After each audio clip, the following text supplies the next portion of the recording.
Are you ready to leverage speaking as your best form of marketing? There are over 7,500 events looking for speakers every single day. Speaking positions you as the expert in the room, but you probably don't know where to start. So I created this great resource called the Directory of Places to Speak. This resource will help you get started today. So head on over to speakandstandout.com/directory to grab your free copy now. Don't miss this opportunity to be the expert speaking to audiences filled with your ideal clients.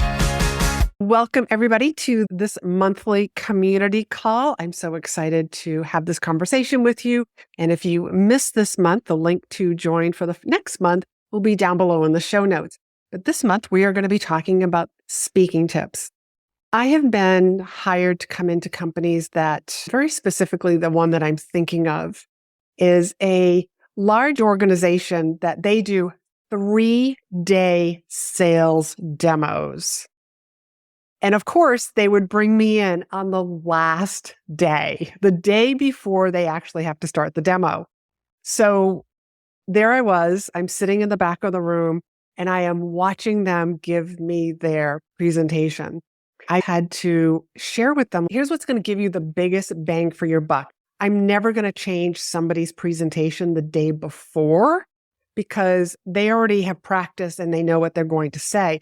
But how can I give them speaking tips that would give them the biggest impact? So the first one is pausing.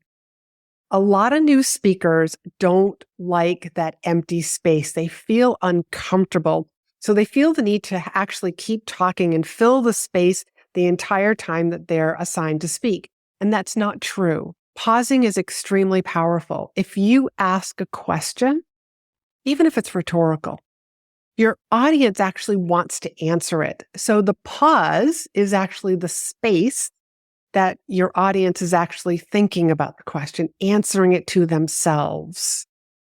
So pausing is really powerful. Also with storytelling, dramatic moments.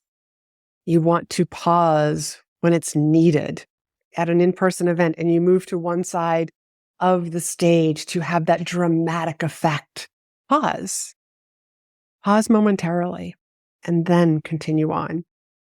Number 2, slides. To have slides or to not have slides. Well, over 80% of the population are visual learners. So I think having slides is actually a benefit for them.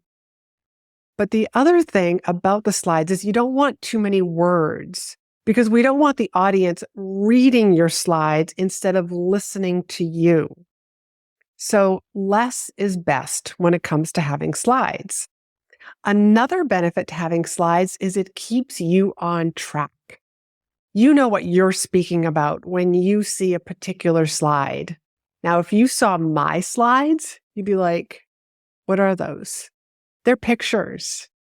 I don't know about you, but my mother used to tell me a picture is worth 1,000 words. So the slide would be a picture. That way my audience doesn't really have anything to read.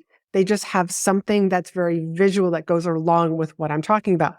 And I also know what story or points I'm making when I see that particular slide. Another one is that a lot of times people feel really nervous when they're speaking.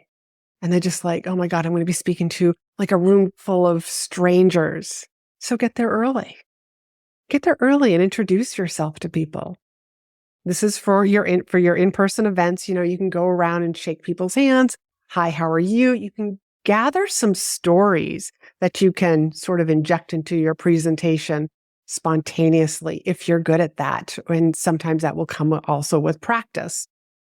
Getting there early, having a conversation, what compelled you to show up for this meeting? What is it that you hope to learn from my session? You can get some great audience feedback. And now you're not speaking to an audience of strangers, but an audience of friends. And you'll feel a lot more comfortable. So that is number 3. And if you were speaking virtually, I still think you should get there early. What I've noticed is that whoever the host is, they don't let people in until it's actually time. But you never know. Sometimes you just got that little window and at least you're already there. That also makes the meeting planner or whoever was hiring or booking you to come in and speak to their group, it makes them feel a little more comfortable, which I'll share with you something that I have in my speaker agreements is that I always get the cell phone number. This is for in-person events and I do this for virtual events. I always get the cell phone number of whoever has booked me and who is attending the event. So if you think of a large corporate event, the person who's probably booked me may or may not be attending the event that I'm going to be speaking at, but I always get an emergency contact number and I let them know, like, I'm not going to put you on some text list afterwards. It's just for emergencies. I put this rule into effect when I got stuck in traffic on my way to an event. And as a meeting planner, if you're just like, where is my speaker? Because a lot of times speakers don't show up for a variety of reasons. So having that contact information whenever I get there for the in-person event, I also text them. I just want you to know that I'm on the property. I'm on the premise. And that always makes them feel better also. Number 4 is your pace. Your speaking pace. A lot of times people will be a little nervous, and so they end up speaking really fast. But there's a reason why you actually want to speak fast, and then there are times when you want to actually speak slow. So let me tell you the reasons why you would be speaking fast.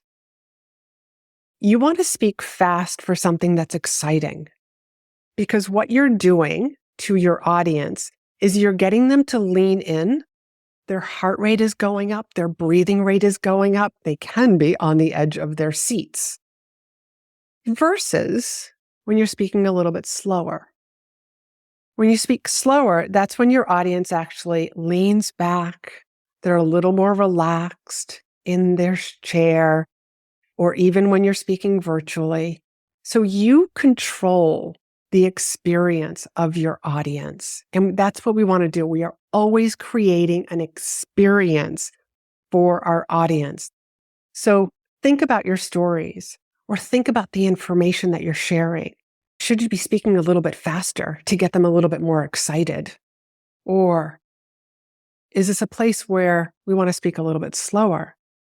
You never want to be speaking at a really fast pace the entire time that you're speaking, because it's actually really, really exhausting for the audience. Do you guys feel that right now? Yes. Yes. I have been in audiences where the speaker was speaking really fast and also pacing back and forth across the stage. And it was like, I wanted to go up to him and just put my hands on his shoulders and tell him, stop. Because as somebody who was in the audience, it's exhausting. We don't want to do that to our audience. So that's your pace. So think about your pace. Eye contact. If you're speaking virtually, look in the camera. This was actually a tip that I had on social media. If you're on your phone doing a story or doing a live, put a sticky note over your face. There's your tip that you're going to be sharing, and look in the camera. When you look in the camera, you are making great eye contact with people virtually. Now, when you're in person, there's something that we call honor the cheap seats first. It's a theater term. So whenever you go to the theater, those seats, the mezzanine that's way up top, those are the cheaper seats compared to the people who bought seats that are right near the orchestra.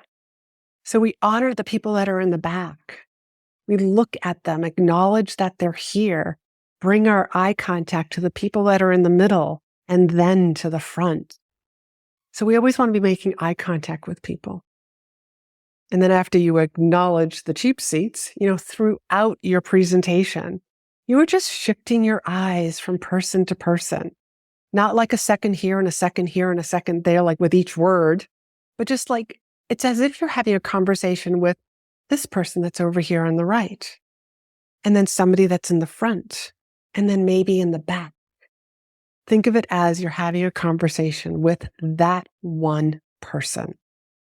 So that's your eye contact. Number 6 is stick around before an event, after an event, And what I mean by this is it's not just showing up early. What I want you to do is, as a professional, they don't just show up for their speaking slot. I was hired to speak at a gentleman's 2-day conference. And he was surprised when I said, can I attend the entire event? Because I was speaking on the second day. And he was like, really? He was doing breakout rooms also. And so you can imagine the surprise when I was in a breakout room with a couple of people and they were like, aren't you the speaker? Like, yes, I am. So it surprises people. But the reason why I will do that is because I'm picking up little things that other speakers are saying or the host is saying, and I'll try to incorporate that into my session. And it makes a nice impression. Again, you're acting like a pro because this is what professional speakers do. And being able to stick around afterwards, just in case somebody actually has a question, so that this is good for both in-person and virtual events as well. Moving around the room. Okay, obviously this is more for the in-person events because I only got this much room here virtually. But feel free to take up space and not be standing still, being like a planted tree on a stage. Take up space, move around. I am one who loves to have a wireless handheld microphone because I will move into the audience, not just in the front of the room. So those are the 7 tips. And here's your bonus. And this is one that most people don't even think about. Careful what you eat the night before. Careful what you eat for breakfast. Avoid things that are really salty. And here is why.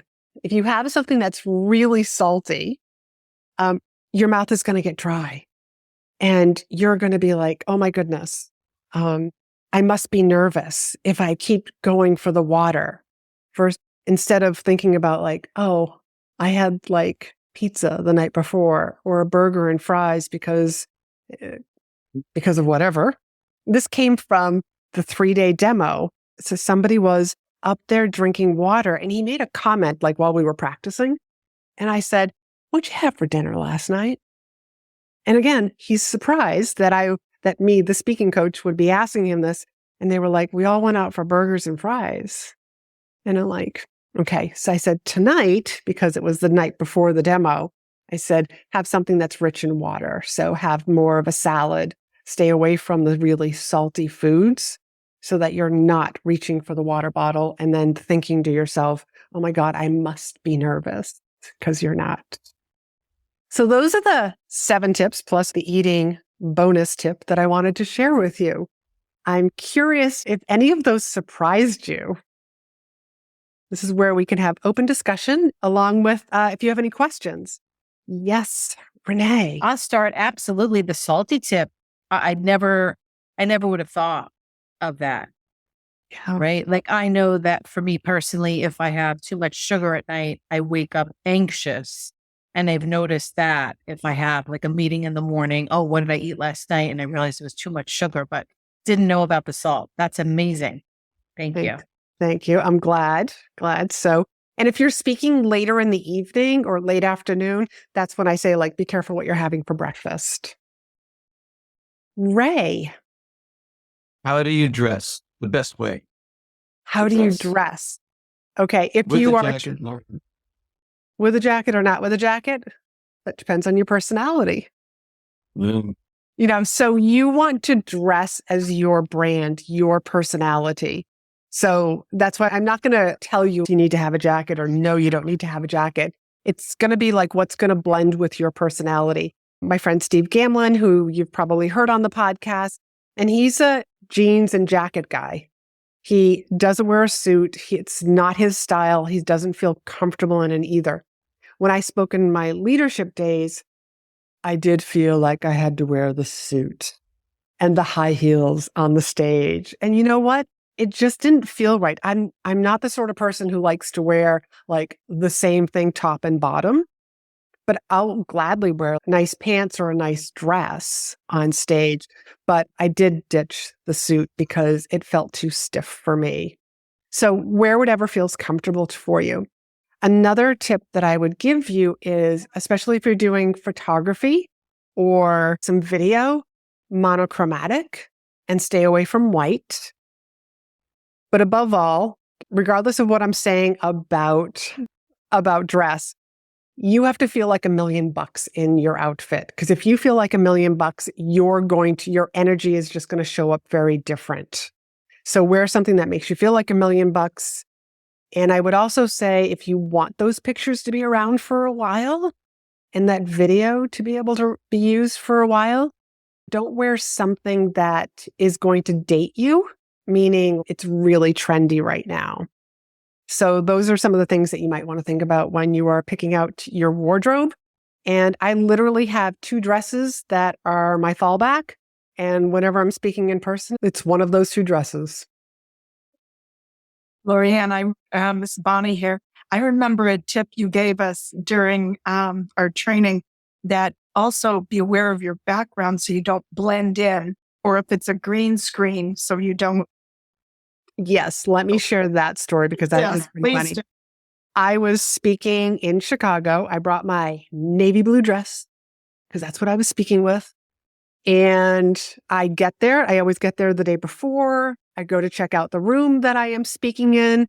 And there was one question I forgot to ask the meeting planner. What color is the backdrop?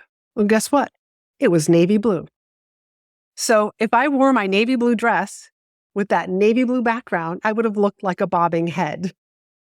Lucky for me, the hotel where the event was being hosted was right next to a mall. So you can imagine where I was that next morning under pressure trying to find a dress to buy that wasn't navy blue. And luckily I did. But thank you. That was a great question, Ray. And thank you for that memory. Nathan, how are you? Hey, you're doing great. How are you doing? I'm good. Good to see you. It's good to see you. Awesome. Yeah, absolutely. Been doing tons of stuff, but I won't go into that stuff. I wanted to ask you, pick up on something that you noted, which I thought was super interesting. Is just speaking as if you're speaking to one person. It just reminded me of like your ideal client and kind of how easy that is. So I just love to hear you kind of talk about that a little bit. Sure. When you are speaking to an audience, and let's just say it's an audience of 1,000 people, can you imagine if you said, like, who here has ever gone to the gym? I'm just, like using going to the gym as an example. Who here has done that? Nobody feels like you're speaking to them versus, have you ever gone to the gym? Like, that's very to one person. Even though there's 1,000 people in the room, each person who is sitting in the audience feels like you are speaking to just them. And then you top it off by making eye contact with one person at a time. And they're just going to feel like she was reading my mind. Yeah.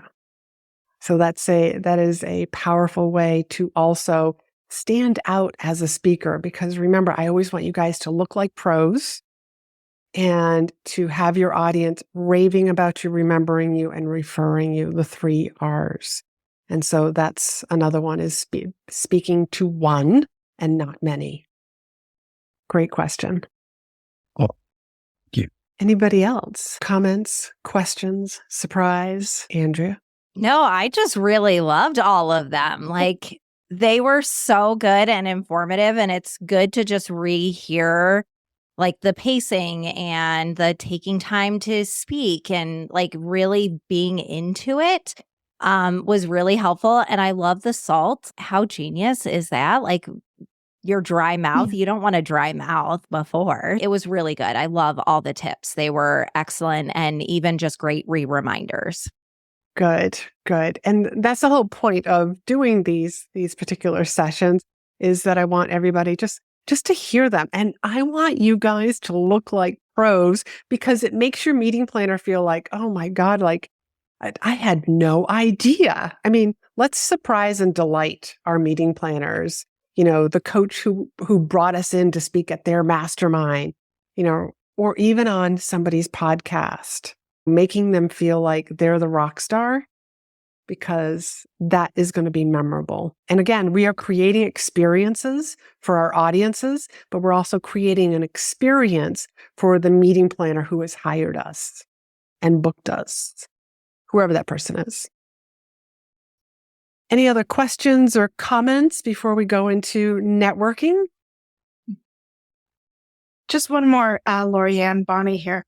They, getting there early, and I think it's so important. But on the virtual, oftentimes, like you mentioned, you can't go in early because they haven't opened the room yet. But I just go into my own Zoom room and make sure my lighting is correct and make sure the camera is, just in case it's gotten juggled. You gave me that tip months ago, and I have always remembered it. And because you do just always give such great tips, and they're memorable. So you've always made me look good. Thank you. Thank you. And I have, I guess it's like eyeglass, like one of those cloths. And I have this sitting on my desk. Wipe your camera when you're going to be at a virtual event before you jump on that Zoom. And I think, also, even if they don't open the room and let you in early during a virtual event, just knowing that you're there, like they're going to get a notification that, oh, okay, great, the speaker's already here. I have a question. Yeah. Could you explain a little bit about avoiding white or why that is? Because the flash just bounces off the white. And I got that from, I was hiring a videographer for a big event, back in the beginning. And I was actually texting him while I was shopping. And he was like, just don't wear white. I believe he told me it's just a nightmare for a videographer. Cream, anything else is going to be great. Again, Think about your background. Yeah. Always ask that question. Those were great tips too. Thank you. Actually asking, because there's something interesting about space. I learned that the hard way too. Asking about your space. You don't know what type of space you're going to have. And I'll always remember I recently had this auditorium style room that looked literally like a football stadium. And I'm all but 5'2" with heels, right? So here I am in this room and the seats are going up, up, up, up, up, up, up. And I wish I knew that before re-engagement. Mm-hmm. Again, if you're ever able, get there a little early, or the day before, depending on if it's something that's out of town. I'll even go a few weeks beforehand. There was an event that I spoke at that was on the beach. So I knew that this event being literally the building was built over the beach. And so to my left from the stage, if it was a sunny day, I knew that I couldn't hang around on the left side of the stage, because if it was really sunny, people would be blinded.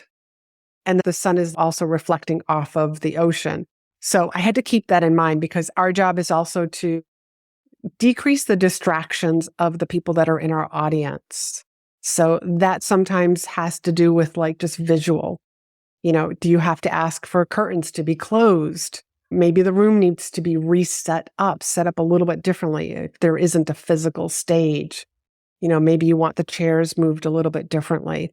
These are just things that, as the speaker, we are typically teaching the meeting planner, the committee, the coach, this is how we work. And you just explain to them, those are big windows. If it's going to be a sunny day, we might not want people looking out, or it's a busy road. So let's have people facing a different direction in the room.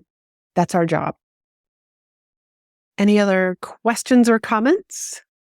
Fantastic. Then we will go into networking. So this is where I would love for you to share who you are, what you do, what you speak on, and how people can find you, keeping in mind that this is also going to be going onto the podcast. So please feel free to either use the chat to share amongst yourselves, links, but also know that it's going to be audio, so let people know where they can find you.